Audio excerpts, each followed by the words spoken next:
ये तो होना ही था दोस्तों।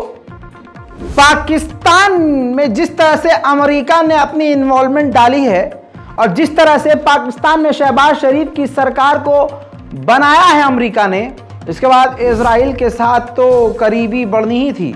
हालांकि अभी बहुत कुछ चीज़ें इस रिपोर्ट में बताऊंगा, बहुत सारी ट्विस्ट हैं इस कहानी में कि ये पहली बार हो रहा है कि पाकिस्तान और इजराइल के बीच में व्यापार शुरू हो गया है।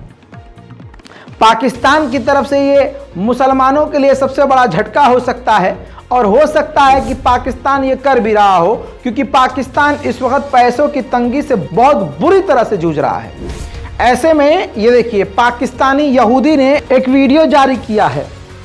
फिशेल बेन खालिद नाम के एक जीव पाकिस्तानी जो हैं, उन्होंने इस वीडियो को शेयर किया खुद, और उन्होंने कहा है कि मुबारक हो एज अ पाकिस्तानी, मैंने पहली बार पहला बैच पाकिस्तान से फूड्स का इजराइल की मार्केट में उतार दिया है।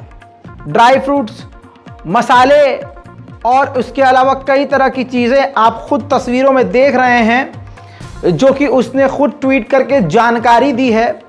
और पाकिस्तान के पूर्व प्रधानमंत्री से लेकर करंट प्रधानमंत्री और जितने भी बड़े बड़े मिनिस्टर हैं सबको मेंशन किया है, जिसके बाद पाकिस्तान में बड़ा बवाल हुआ है।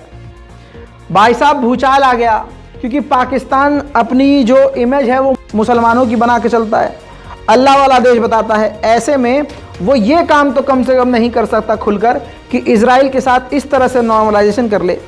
बहरहाल इस वीडियो में आप देख रहे हैं कि ये पाकिस्तान का प्रोडक्ट है जो इजराइल की मार्केट में उतर चुका है, और इसने जो दावा किया कि मैंने पहला बार जिंदगी में, पहली बार, ये इतिहास में पहली बार हुआ है कि पाकिस्तान का प्रोडक्ट जो है अब इजराइल की मार्केट में उतर चुका है।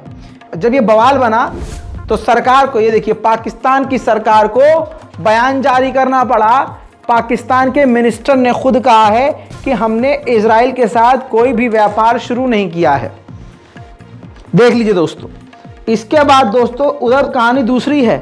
अमेरिकन, जी हाँ, अमेरिकन जेविश कांग्रेस ने ऑफिशियल लेटर हेड जारी किया है 30 मार्च का, आपको नजर आ रहा है ना। जी हाँ, इन्होंने भी मुबारकबाद पाकिस्तान को दी है कि जिस तरह से पाकिस्तान ने ट्रेड शुरू किया है। अब सवाल यह है कि क्या पाकिस्तान झूठ बोल रहा है? दोस्तों, पाकिस्तान झूठ बोल सकता है, झूठ बोलने में मास्टर है। सबसे बड़ा धोखेबाज चाइना इसका दोस्त है, और पाकिस्तान में फिलहाल जो सरकार है शहबाज शरीफ की, वो तो सबसे बड़ी मक्कार है।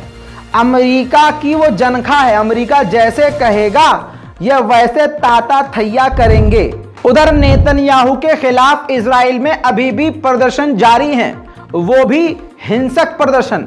लेकिन उनमें से कुछ तस्वीर मैं आपको बस दिखाऊंगा सिंगल, जहां पर आपको हिंसा तो मैं नहीं दिखाना चाहूंगा। देखिए,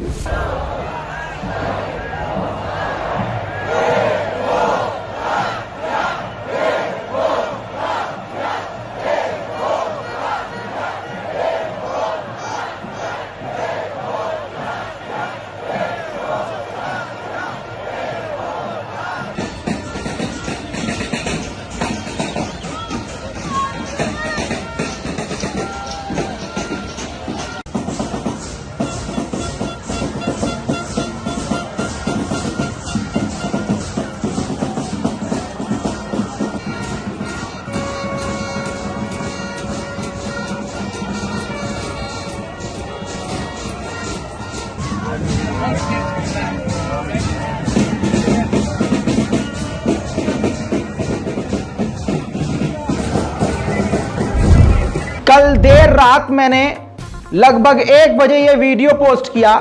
आप लोग सोते रहे, मुझे समझ में नहीं आया क्यों नहीं देखा आप लोगों ने। बाद में भी आपको देखना चाहिए था। ब्रेकिंग न्यूज़, बहुत बड़ी खबर थी। उसमें एक हफ्ते में 3 दिन लगातार बड़े बड़े हमले सीरिया के ऊपर इजराइल ने किए, जिसमें एक और ईरानी कमांडर को कत्ल कर दिया गया इजराइल के द्वारा। इसके बाद दोस्तों नेतन्याहू का बयान आया, जो ये आपकी स्क्रीन पर है। नेतन्याहू ने कहा जो आतंकवाद को समर्थन देने वाले रिजीम हैं, ग्रुप हैं, वो भारी नुकसान झेल रहे हैं।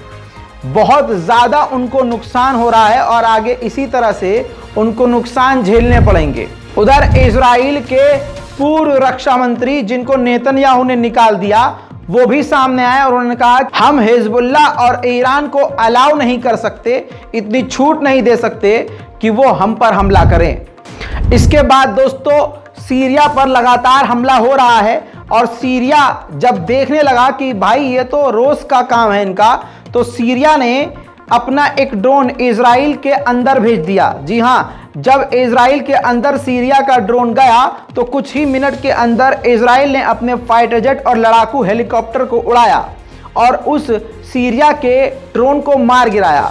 फिर इजराइल ने ही बताया कि वो ड्रोन ईरानियन था, ईरानी ड्रोन था। बहरहाल तो कहा कहीं कहीं ये जा रहा है कि 40 किलोमीटर इजराइल के अंदर ये ईरान का ड्रोन सीरिया की तरफ से घुस गया था और काफ़ी देर तक दंदनाता रहा। और आप ये भी समझ रहे हैं कि एक छोटे से ड्रोन को मारने के लिए इजराइल को अपने फाइटर जेट और लड़ाकू हेलीकॉप्टर को उड़ाना पड़ा। ऐसी ही खबर दोस्तों ईरान की तरफ से भी आ रही है, ईरान ने जिसको डिनाई किया है। ओमान के समुद्री इलाके के हवाई इलाके में ईरान की तरफ तेजी से अमेरिका का एक जासूसी विमान तेजी से आगे बढ़ रहा था, जिसके बाद ईरान ने वार्निंग दी, जिसके बाद अमेरिका का वो जासूसी विमान वापस चला गया। उधर सीरिया के दमिश्क के इलाके में एक कार में बड़ा धमाका हुआ। धमाके की वजह सामने नहीं आई है, लेकिन आप जानते हैं इस वक्त अमेरिका और इजराइल सीरिया में ऐसा ही काम कर रहे हैं। धमाके का मंजर आपके सामने रख रहा हूं।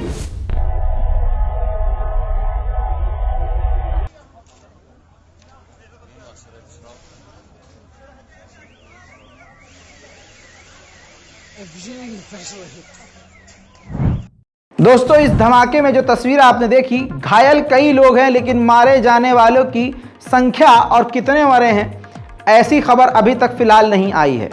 उधर इजराइल के बेंजीवीर जो हमेशा आक्रामक मुसलमानों के खिलाफ रहता है, उसने बयान जारी किया है कि यहूदी जो ये कह रहे हैं कि मस्जिद अल अक्सा में बकरा और बकरी काटेंगे, उससे मुझे कोई फ़ायदा नहीं होगा और मैं ऐसे बयान का समर्थन नहीं करता। लेकिन पूरे यहूदियों से मैं यही कहना चाहूँगा कि मस्जिद अल अक्सा में जाइए, वो टेम्पल हमारा है, उसका मुसलमानों से अरबियों से कोई लेना देना नहीं है। जाहिर सी बात है इससे अब टकराव की स्थिति बढ़ेगी और जैसे भारत में बहुसंख्यक समाज ज़बरदस्ती मुसलमानों से पंगा ले रहा है, ठीक वैसे ही टकराव की स्थिति यहूदी मुसलमानों के साथ, अरबियों के साथ फिलिस्तीन में बना रहे हैं। दोस्तों इसके अलावा ये छोटा सा वीडियो देखिए। मस्जिद अल अक्सा के अंदर यहूदी पुलिस घुसती है और फिर वहाँ से फिलिस्तीनियों को ज़बरदस्ती निकालती है। उधर दोस्तों इजराइल के फॉरेन मिनिस्टर ने कहा है कि अभी तो भैया हमारे हॉलिडे चल रहे हैं, इस हॉलिडे के बाद मैं अज़रबैजान पहुंचूंगा। जाहिर सी बात है, आप समझ सकते हैं कि ईरान के खिलाफ ये ग्रुपबाजी करना शुरू कर चुका है एक बार फिर से इजराइल। दोस्तों इसी के साथ आपको एक बड़ी जानकारी देना चाह रहा हूं। ये देखिए 2 मैसेज हैं, टेलीग्राम के मैसेज हैं, जो कि IRGC के टेलीग्राम के ग्रुप हैं। उसमें IRGC के द्वारा अज़रबैजान में जो ईरानी रहते हैं उनको मैसेज दिया गया है कि जितनी जल्दी हो सके आप अज़रबैजान छोड़ दें। दोस्तों इसी के साथ बड़ी जानकारी आपको दिल खुश कर देने वाली, सऊदी अरब और ईरान के फॉरेन मिनिस्टर ने पिछले 1 हफ्ते में तीसरी बार फ़ोन पर बात करी है और इस बार जो फ़ोन पर बात करी, उस फ़ोन पर बात करने के बाद दोनों देशों ने ये फैसला लिया है कि अगले 24 घंटे के अंदर अंदर दोनों देशों के विदेश मंत्री मिलेंगे। उधर दोस्तों ईरान में अभी भी हिजाब के खिलाफ प्रदर्शन महिलाओं और गद्दारों के द्वारा लगातार किया जा रहा है।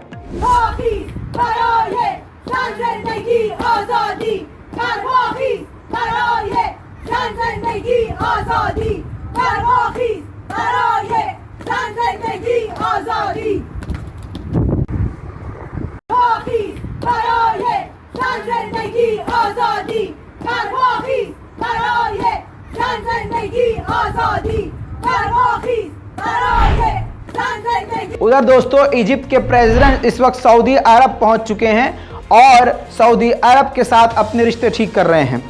खबर यह है कि इसके बाद वो सीरिया भी, यानी इजिप्ट के राष्ट्रपति सीरिया भी जाएंगे और जहां सीरिया से भी अपने रिश्ते ठीक करेंगे। ईरान के रिश्ते सऊदी अरब से जैसे ही ठीक हुए, आसपास जिनके जिनके नाज नखरे बहुत ज़्यादा बड़े हुए थे, सब ने अपने नखरों को बत्ती बनाकर जेब में रख लिया है और सब अपने भाइयों से रिश्ते ठीक कर रहे हैं।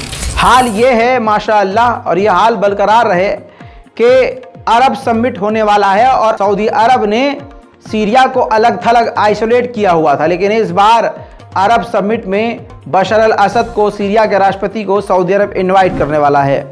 इस पर दोस्तों बुरी तरह से टेंशन में अमेरिका आ गया। अमेरिका ने कहा कि जिस प्रकार से अरब देश सीरिया से नॉर्मलाइजेशन कर रहे हैं, नॉर्मलाइजेशन के बदले सीरिया कुछ अरब देशों से मांग न ले। वहीं दोस्तों इजराइल के कैबिनेट मिनिस्टर, ये देखिए हमारे भारत के कैबिनेट मिनिस्टर जो आरएसएस के मेंबर काफ़ी पुराने रह चुके हैं, उनसे उन्होंने मुलाकात करी है और इजराइल और भारत की दोस्ती और गहरी हो रही है।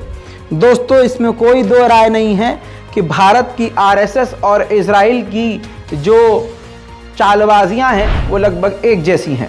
भारत में मुसलमानों का हाल आप देख रहे हैं, बिल्कुल जैसे आप फिलिस्तीन के मुसलमानों का हाल देख रहे हैं।